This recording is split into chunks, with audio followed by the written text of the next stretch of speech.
Welcome to Mercedes and the Chap, a show dedicated to helping humans become extraordinary. Here we'll hone a well-rounded roadmap for us to step into our potential in all things work, relationships, purpose, and legacy. Here today with us, Chap. My mind has officially been blown. Has it? It has. Talk about somebody that can actually reach in and rattle your soul, pull it out, and show it to you. Look how weak you are. That just happened to me. That's the power of the pussy, is what we're going to say about that. I guess so.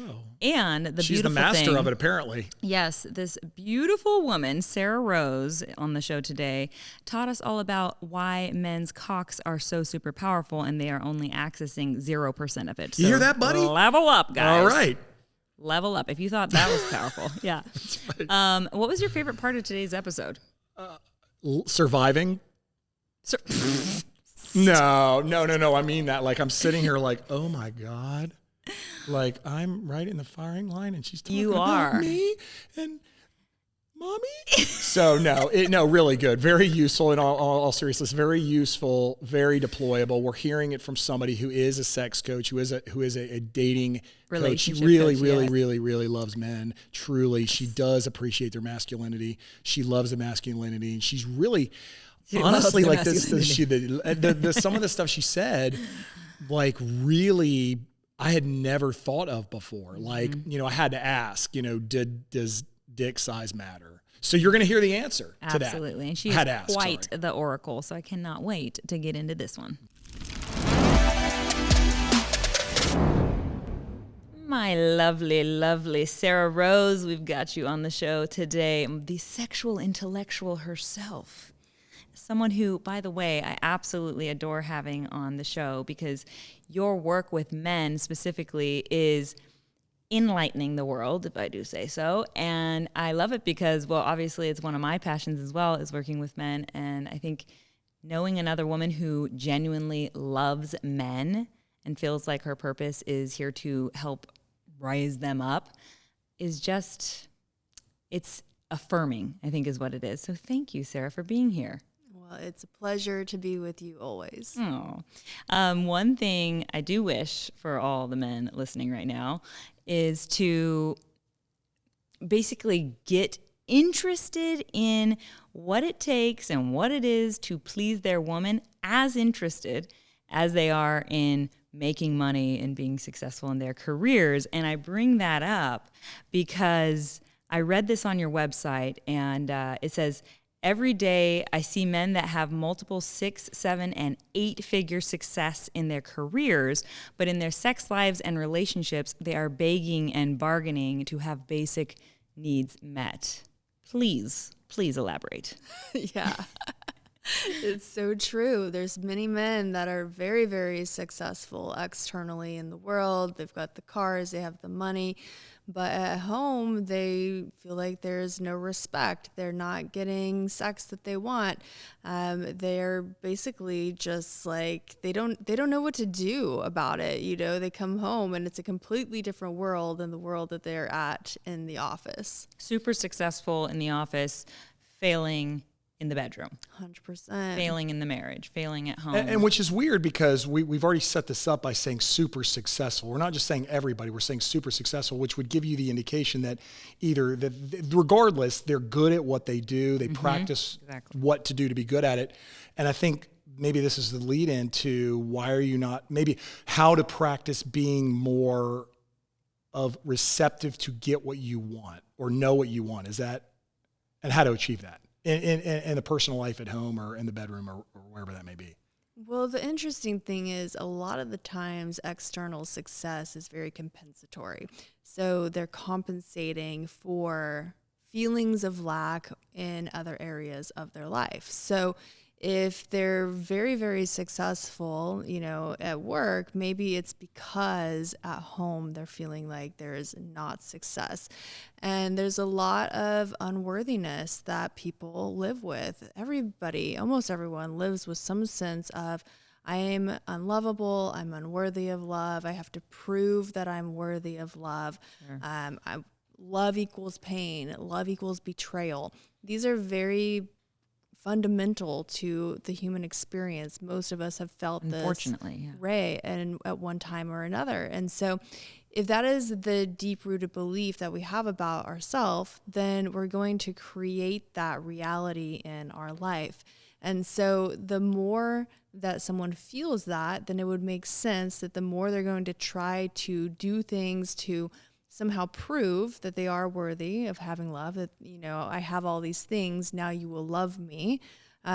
Or, you know, but then at the same time, they're still going to continually self-sabotage and not actually allow themselves to be loved. Now, about that, right, is some of that, is some of it maybe because they feel that they're not getting satisfied or they're in a satisfying relationship at home, so they throw themselves into work? Or I'll take that traveling, that position that just came up, the traveling, let me take that. I mean, is that some of it as well? And maybe you have to identify that, I guess. Yeah, and it goes, the funny thing is they're typically doing both sides of it. Like on one side, trying to prove that they're worthy of love. I have all this, like, you know, love me, pay attention to me. But then on the other side, they're still doing things exactly like you said to reject love, to keep love away because they feel like they're not worthy of it. So it's really a deep healing that has to take place first and foremost. And this all comes back to the relationship with mom or dad from childhood and patterns, habits that were developed during that time, that we just recreate experiences of this throughout our life until we are able to heal at the root, at the core of it. So when a client comes to you and they are in a relationship and it's going, you know, it's on the rocks, how do you counsel them to figure out if it's worth staying in and fighting for and maybe doing some of this work to get to a place where they can heal? So in any situation, no matter what relationship you're in, we're basically drawing people into our lives to fulfill our stories about ourselves. And so if you can leave a relationship, and some relationships need to be left, especially if they're abusive relationships. But if you leave a relationship and you don't do this work on yourself to heal, you're just going to bring in the same person, just, you know, another face, another body, but the same experience over and over again. So I always recommend to men that they spend time doing this, figuring out what it is that why they're creating this situation in their life, and see if they can resolve it in their current relationship first. And if not, then go ahead and move on. Yeah, and that's really just, I mean, the thing to underline there is that do your work and worry about that over anything else. Over worrying about the relationship first. Literally, don't worry about the relationship first. Worry about doing your work first, because your relationship is going to be shit if you don't focus on your own shit, if your own side of the street, right? Definitely. I think a lot of people try to externalize and be like, I got to work on this before I can look at my demons, before I can look at my shit. And it's like the only way that ever gets to be a priority is if you do this other stuff first. Yeah. And at the same time. As far as divorce rates go, yeah, I mean, that seems like that's a reoccurring kind of theme in betterment of self. Yeah. I mean, right?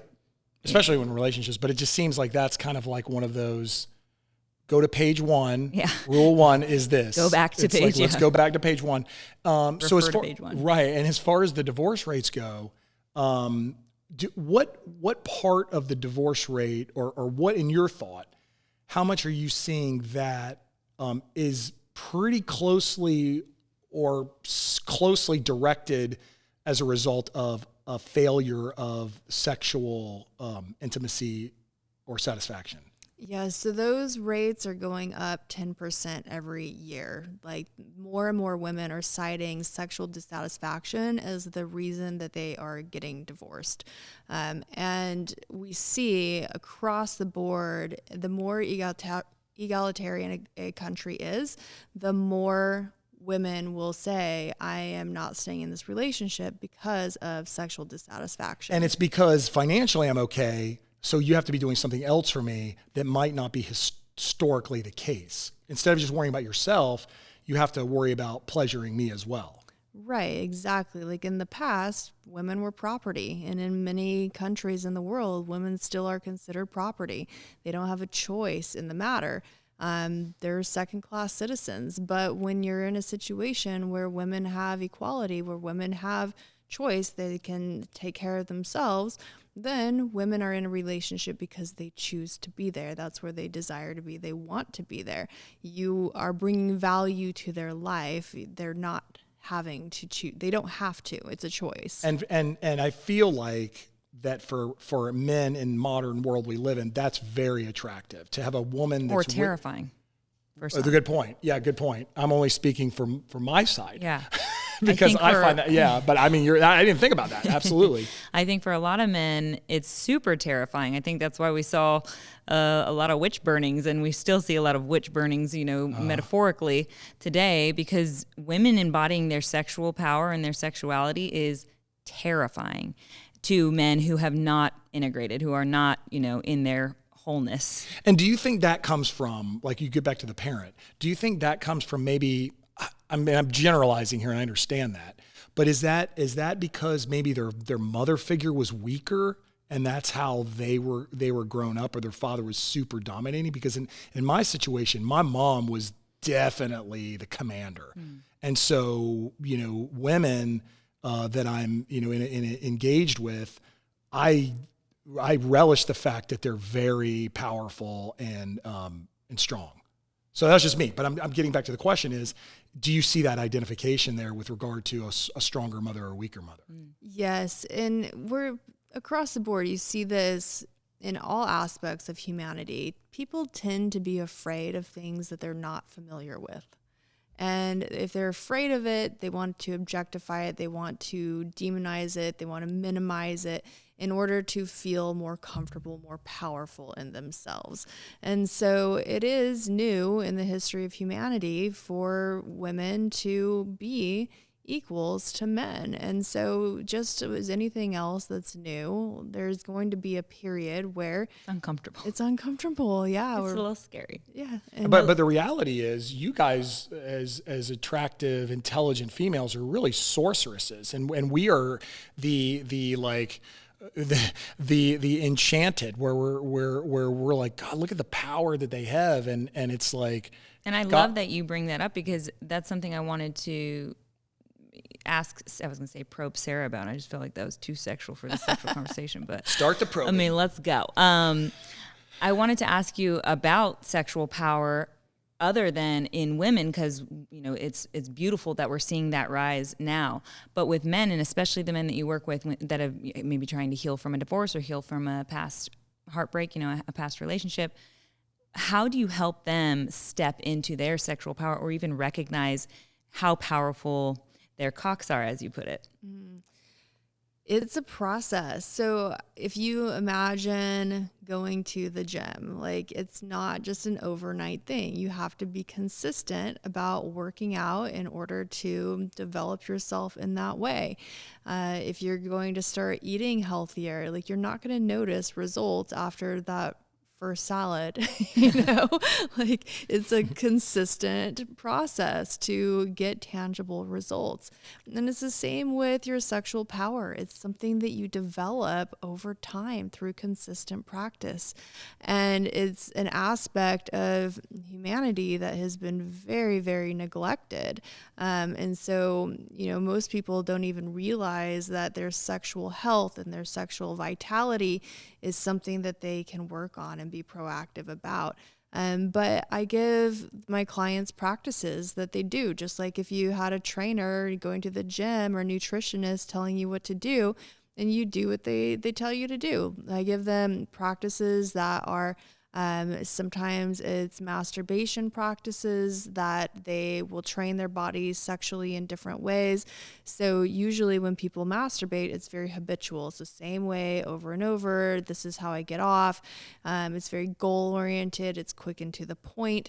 So I provide audio guides that are 20 to 30 minutes long that the men listen to while they're masturbating, and they're learning to touch themselves in different ways, to try different techniques, to breathe in different ways. They're creating circuits of energy in their body so that way they can have full body orgasms. They can have multiple orgasms. They're learning how to orgasm without ejaculating.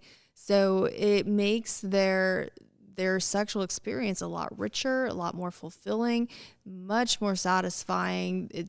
The experience is a lot bigger. So the sensations that they have go on and on and on. Like it's much more intense than what I like to call just a crotch sneeze, a typical ejaculatory orgasm.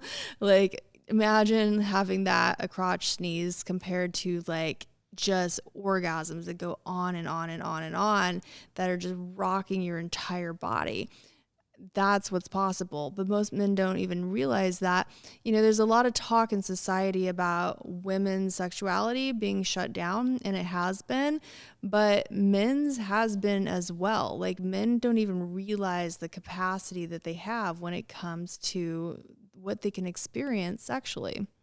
So is there a piece of that? First of all, you said multiple orgasms. We have to come back to that in just a second.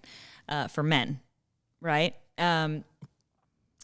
I want to know, though, about this piece of when a guy is trying to recognize or remember maybe his sexual power, is it, how much of it is about assertiveness and getting into that place mentally where he's now finding he can actually, well, be a man. I mean, you know, stand up and decide for himself what he actually wants in his life. And I mean, I don't know how you would describe assertiveness, but is that a huge part of it? I would imagine. Yeah, assertiveness, dominance, all of that is part of it, but it comes from a healthy place. And that's what is key, because we see a lot of the toxic displays of masculinity that are not coming from a healthy and integrated place. And so it's important to understand the difference. When a man really has done this work to be confident from the inside out, and he is whole, he is healthy, he is integrated, that type of power, that type of dominance, that type of assertiveness is very, very attractive. It's not abusive. It's not taking advantage. It's not manipulative. So it's important to make that distinction when talking about male assertiveness and dominance, because, most of the time it's associated with the negative, macho. Yeah, all of that. And on that, guys are very visual. I'm speaking as a guy. We're very visual. Women have picked up on that throughout the years. But from your perspective as a woman and knowing other attractive women, do you find guys? How do you find guys? Like as far, attractive, sexy. I mean, you also find them that way. Like you too are visual, right? And and there's an energy that they project that you also find very attractive. So I guess what I'm saying is it's not just that we're trying to conquer this land. You're also a part of that. Is the question really like, what does Sarrah find attractive in a man? Well, the fact is you find men attractive, right? Mm-hmm. And that women find men attractive. I know that sounds crazy because you guys find men attractive, but I'm saying it is a fact. And what can you draw out of men so that they understand that they are also that they can be interpreted as attractive, and what they can do to kind of capitalize on that. Mm. I don't mean capitalize in a bad way, but I mean like enhance that. Yeah, I think, at least for myself, I know that the older I get, the less physical appearance matters to me. Not to say that I don't want to be attracted to a person physically, but that has definitely shifted and changed for me. Like my daughter is almost 11, and it's funny when she shows me things that she's attracted to. I'm like, when I was 11, I would have thought that was attractive too. And now it's like, that does nothing for me, mm-hmm. So it's a lot. I think it just evolves with age for sure. But also with maturity as well. Like I've done so much around what really matters to me in a potential partner. And like, it's the whole package. That is attractive. I would love to know if you were to go on like a date with someone, what are the things that you look for maybe as red flags or as green lights, in a guy? Maybe it's like the top 3 things or 5 things that stand out to you right away? You're like, this is out or this is potential. Yeah, so I'm looking for, is this somebody that I feel is competent? Are they able to make tough decisions in life? Are they somebody that if the worst things imaginable in life happened, that I would feel that they would be by my side through that and that I could depend on them and rely on them? Are they somebody that, like, as my parents age, and are they going to understand, like, how that affects me, and are they going to be there for me? Am I going to be there for them? Are they family oriented? Are they somebody that are they successful in other areas of their life? Are they very growth oriented? Relationships have to grow or they will die. Like, if you can't be with somebody, I can't be with somebody that is not growth oriented. So those are much more important to me now than, like, does he have a surfer body kind of thing? Yeah. Well, and that's a good question, because I've heard this before. How concerned, other than just for general good health, how concerned are you with a guy that really cares about his body and his clothing and how he looks, and how can you talk about that? To me, healthy is important, and this again goes to longevity. Right. Be with somebody for a while, like, you want them to be healthy. I spend a lot of time on my own health, my physical health, my mental health, my sexual health, and it's important that people do that. And healthy is attractive. Somebody that eats well, like, they just exude a different type of energy, and it's attractive. They're going to be able to have more stamina and satisfy me better in bed. But as far as, like, what does he actually look like, that matters a lot less to me. Yeah, I love this. I love, first of all, the fact that you think about health in that way, because I believe health is our duty. And so, if you're not taking care of that, you already aren't showing up in the world for yourself and for others, because how can you if your cup isn't full? I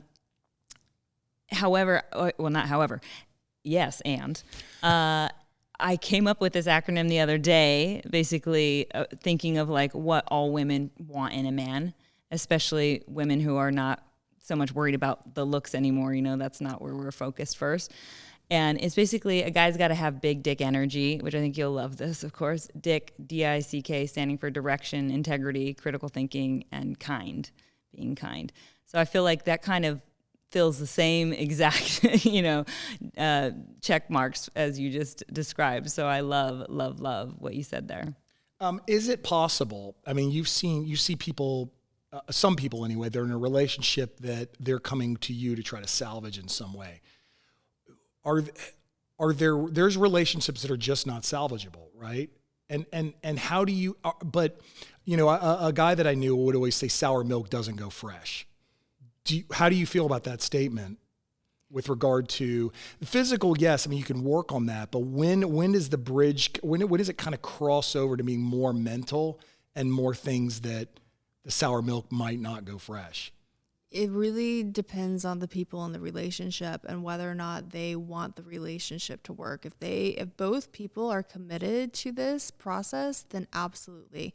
Miracles can happen. I've seen it happen. They can get through anything. They absolutely can, but you have to be willing to do it. And a lot of people would rather take what they think is the easy way out and, okay, let's just end this and start fresh.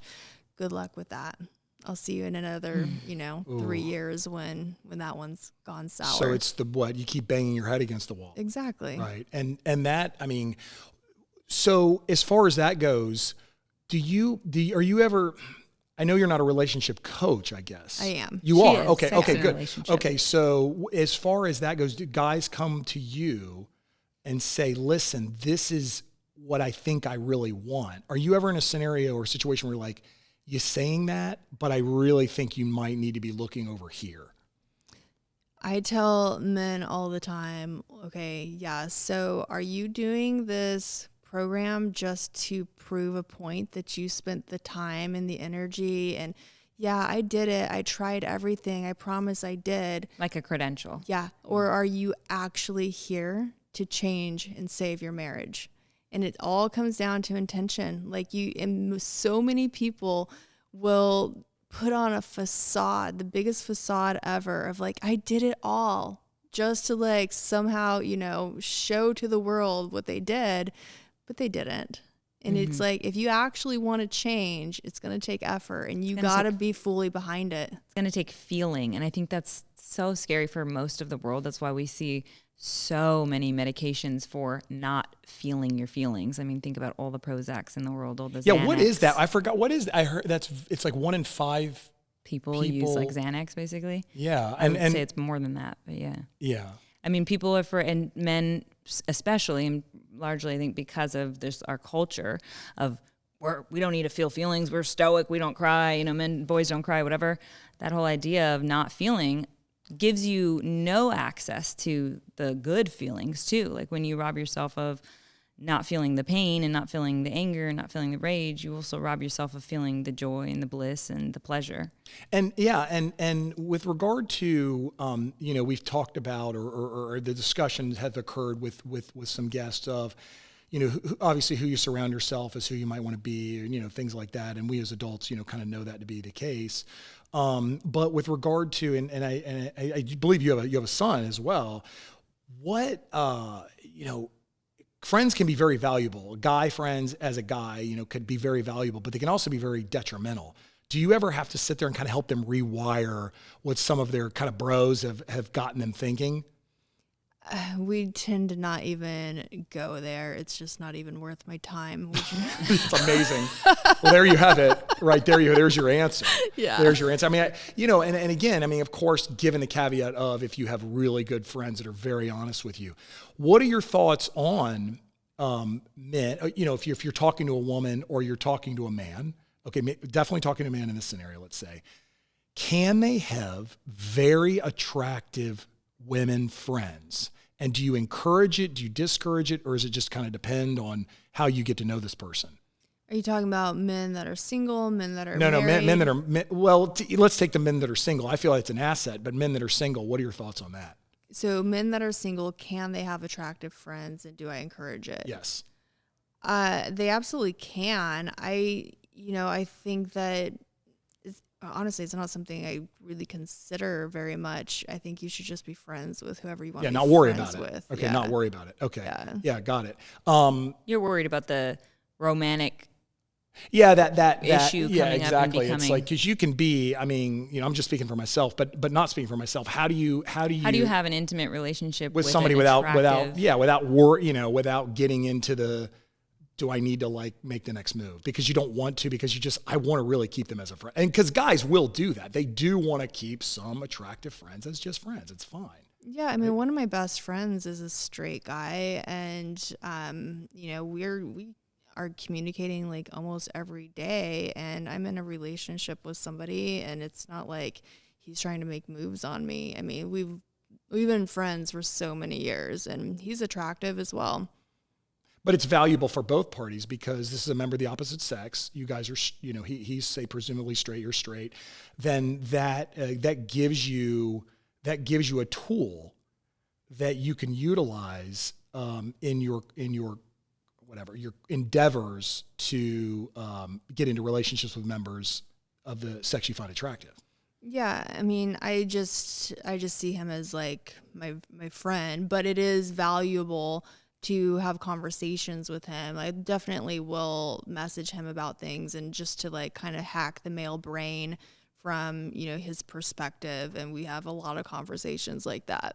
Right. Something I want to ask you about, Sarrah, is doing this work with men and being a female in this sphere.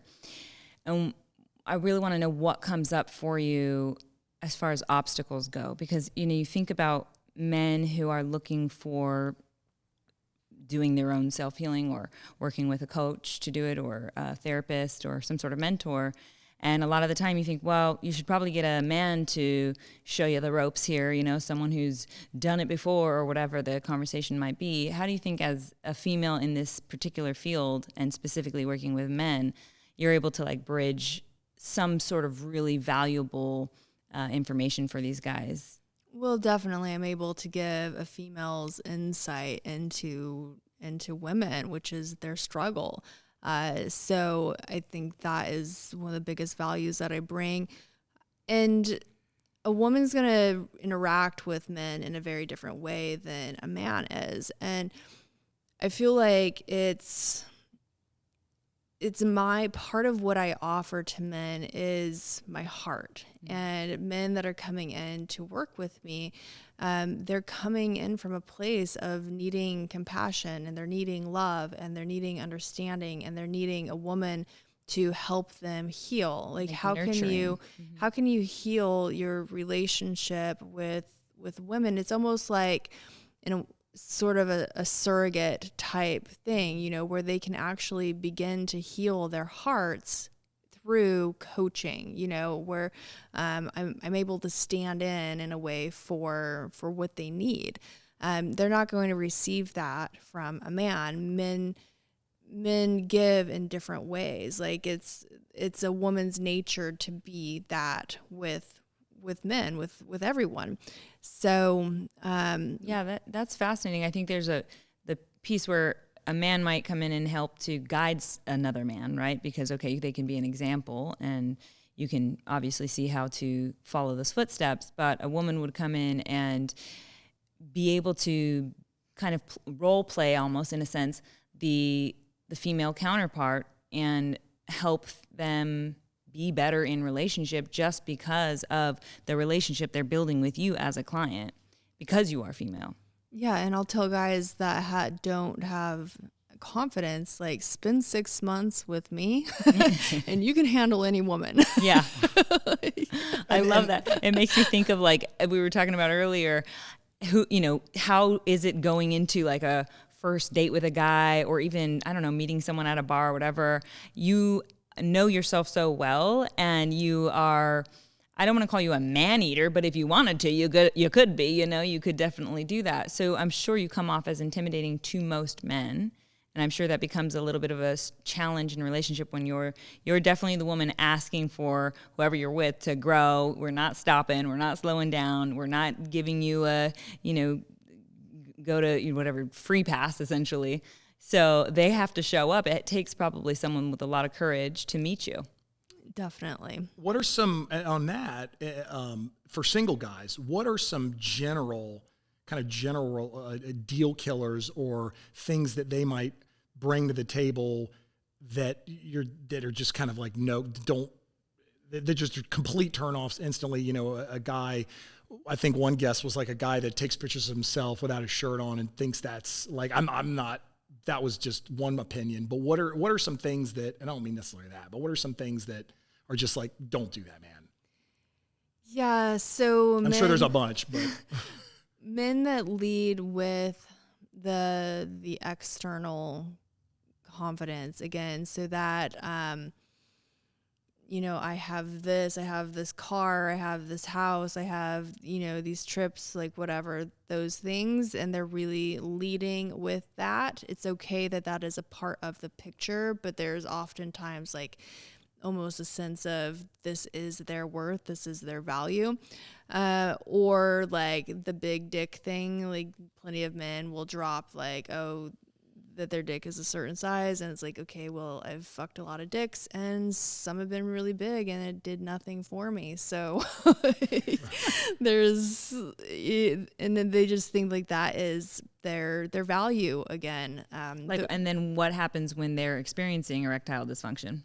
Where is their value now? Oh right. boy. Because that happens with most men, especially American men, because they eat so much sodium and red meat. At some point in their life, they're going to experience. So I just became a pescatarian. Yeah.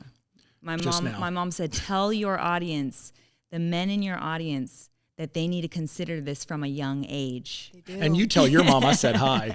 Okay. She's actually awesome. As far as that goes, because I have a feeling that if I don't ask this, I'm going to get in trouble from our viewers. Dick size. You touched on it. Can you take a minute and just your opinion on it? Like, I know you said it doesn't matter, but does it not? I mean, why doesn't it matter, or why does it?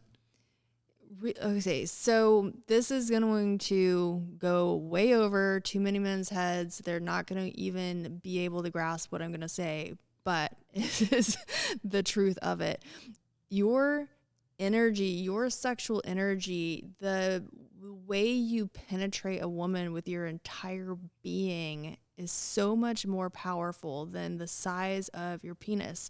Like, I have been with men that do tantric work, and their dicks are so fucking powerful, doesn't even matter. And then I've been with other men who, yeah, like they've had 9-10 inch penises and big and girthy, and okay, like it fills, right? I can feel that, but it's just a very much like, it's just in the vagina, and it doesn't really last. It doesn't penetrate my entire being. And a lot of times, like, even if they have a big dick and there's not a lot of strength there, like, it doesn't really matter. Like, the size of the dick doesn't do anything for me.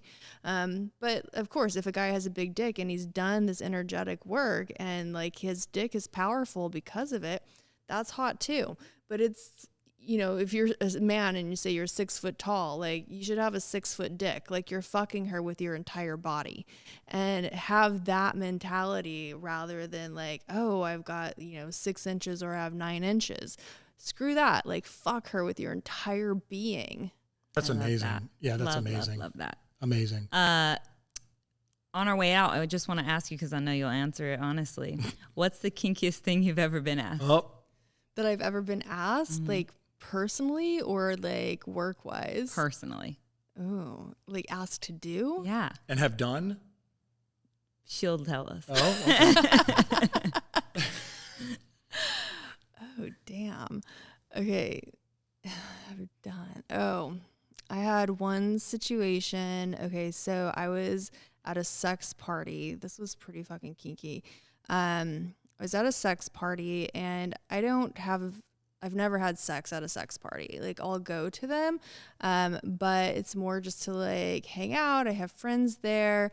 I'll interact, I'll do whatever. But like, there was one that I went to, and I started talking to this guy who was a dom, and he was like, do you want to do a scene? And I have experience with BDSM. And I was like, sure. Like, what is a scene? A scene. So in BDSM, like, you create scenes. Like, I would be the submissive, there would be the dominant, and whatever I desire to happen in that scene, the dominant would create that for me. And so this is like a real misconception around BDSM. It's not just like the dom is like beating a sub or whatever and just getting off on it. It's literally the dom. He's like the role player. It's a therapy, yeah. It's his responsibility, his or her responsibility to provide for the submissive's desires. So there was an X cross there. And so basically it's like a cross that's on its side. And so it was an X. And it had shackles on it. So I stripped down and I was just in my thong. And he puts me on the X cross, like ankles and wrists are shackled to it. And I have a very religious upbringing. So I was raised fetish came in. Evangelical, fundamentalist Christian. And I didn't know this was going to happen, but when I got on this cross, it was like something in my unconscious mind like flipped on. And the dominant, he came around and he said something to me. He's like, said something and wanted me to call him sir. And I looked at him and I called him daddy instead. And he like merged, he like became almost, it was like I went into this alternate reality where he was like God and I was like on the cross. It wasn't like I was Jesus, but it was almost just kind of like, it was really weird. It was very surreal, the whole experience. And he was flogging me and I just got super rebellious. And I was like, I started like every time he would come around to see me, like around the face, because he would flog me. And then he would come back to the other side and look at me. And I was just like, I fucking hate you. And like, And I was just acting like in ways that I would never typically behave. But that's the cool thing about a BDSM scene is you're able to tap into like these unconscious parts of you and release them and let them out. And I felt like there was a lot of healing that took place in that. And, you know, there was this part of me that was just like, it doesn't matter how hard you beat me, you will never touch my soul. Never break my spirit. You will never get to the essence of who I am. Like, fucking try harder. Yeah, challenge it, right? Yeah, I was totally challenging it. And there was finally like this moment where I had a huge emotional release, and it was like this, it was just a sob that came over my body. And I remember there was literally one tear that came out. I wasn't even crying. It was just like this release that happened. And he felt it too. And he's like, okay, we're done. So that's incredible. I absolutely love that. Pretty kinky. I'm so fascinated, very kinky. And I love. Thank you for sharing that.